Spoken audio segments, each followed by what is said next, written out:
going to show you a house that I did years ago. I paid $16,000 for this house, and it was one of the first slow flip types I did. Wow, there's a lot of new houses here since I've been here last.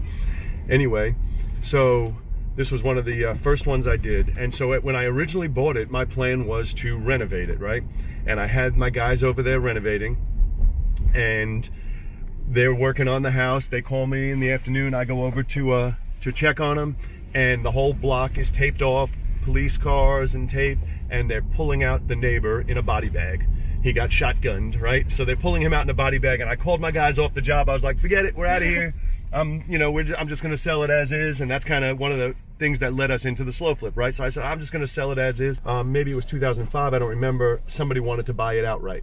So we did a contract on it and sold. She got a mortgage on it, sold. I think I got like 90 grand for it, which was awesome. Well, that's not the funny part of the story. So I got paid and I was out. The funny part of the story is, and if you can look, there's a backyard over here. So this is 1908, this is 1912, and you can see it's fenced in, right, with the house.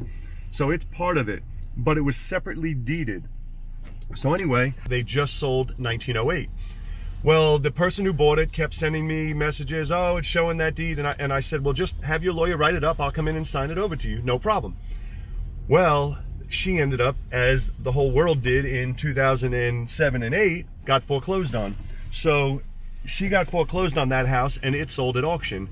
But that lot, which was the backyard fenced in on that house, was still deeded to me.